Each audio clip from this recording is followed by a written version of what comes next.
What's up, guys? It's Hobo here, and today I have home update number 14. 14, yes it is, for you guys. I foreshadowed this just a little bit in one of my videos, but I'm not going to tell you which one, so you can go back and look if you really want to. But it's kind of obvious at this point. So we'll get right into the project. Mushroom farm. Yep, I made one of these. In the last update, Notch made it so mushrooms can spread, so I decided, let's make a mushroom farm. I made this a little while ago, but like I said, due to finals, I didn't play a lot of Minecraft. I just kind of sat here, let it idle, and I let them all grow, except that one, and that one pisses me off. So, I made an exact same footprint of the above greenhouse. I split it down the middle. So I have the poisonous mushroom side and the normal mushroom side, the edible one. And I made a dark room. These torches I threw down before I started recording just to make sure that Fraps picks everything up, because Fraps doesn't like black. And we'll get right into the features of the area. So like I said, there's two pads. I'm not exactly sure of the dimensions. I'll measure it out and put it in the description.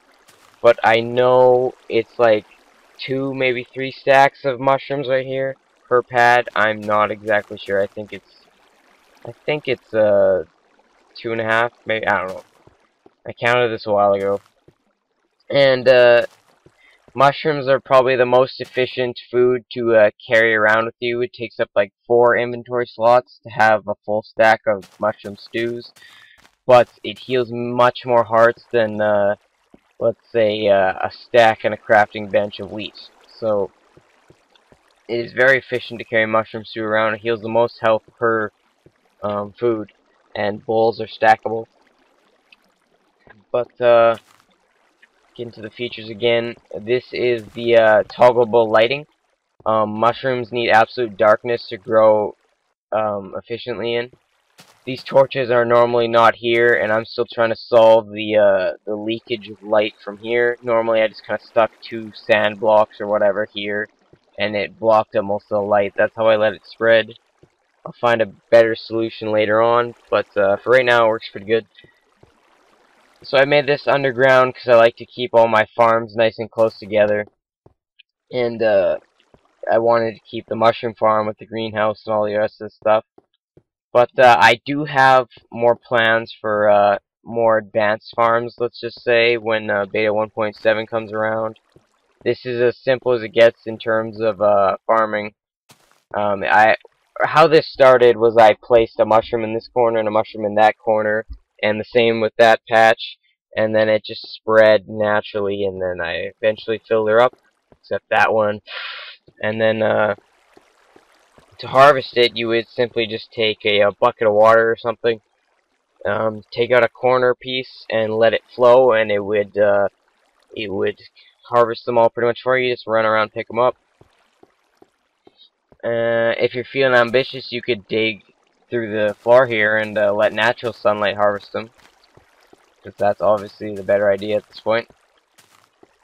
So yeah, there's 2 pads. I got the toggleable lighting, which is essentially just a redstone wire flowing all the way around, and each wire has a little branch that leads into the block that I'm hitting right now, because you have to touch the block. You can't lead it directly into a torch. So when a torch is unpowered, it is on, but when you apply a bit of current to it, it will turn off. So that's how that works. This is obviously more than 15 blocks in perimeter.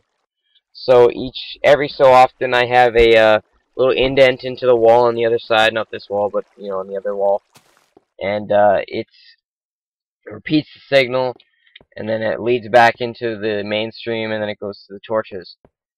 And I had a few problems when I was doing that. I never anticipated it to be this big, so I kind of broke into my storage wall, but I just used a different type of repeater design. Actually, the old one, not the new item that you can make, but the old 2 block, 2 torch, 1 redstone one.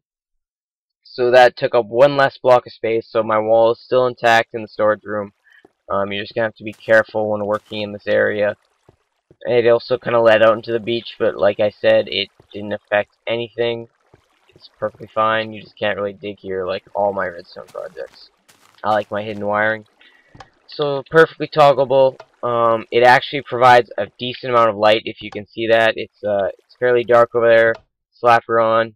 Provides a nice little light up walkway to walk on. Those torches aren't learning here, and this is usually blocked up, so this lighting is very useful. And it's also low level enough that it doesn't really inhibit the mushrooms. So I left it on for a while, and they still grew, because redstone doesn't provide the same amount of light as a torch does, as you can see. And it's fairly simple. It's just a mushroom farm. As you can see, it spreads very slowly. I've recorded this for a couple minutes right now, and it still hasn't grown. I also got grass down here for looks. I like grass. You can pretty much grow mushrooms on any material, including stone. I don't know about any material, but the two materials I usually use for my farm, stone or grass. I choose grass because it grew on stone, and grass looks better. But I have this walkway on the outside, which doesn't serve the same purpose as the one above. Mostly this is to split the mushrooms, like right here. Mushrooms, like I said, grow on a lot of materials, so I can't just have a stone walkway going around or a stone in the middle. It will grow across, and I don't want them mixing up. I want the same amount of mushrooms on each side, so a half step is my solution to that. It will not grow up on a half step. As you can see, it only grew within its confines, so that's pretty nice. It works perfectly. This shroud is to keep as much daylight out as possible, so it takes up a bit of space, but who cares about 4 mushrooms or whatever it is. And that's pretty much it. It's fairly simple as far as mushroom farms go. Like I said, it will be a little better, or I'll make a different version, I guess, once 1.7 comes out. But that, like I said, is pretty much it. Fairly simple. I like to build all my farms close together, hence why I built the expansion originally, and then this now under it.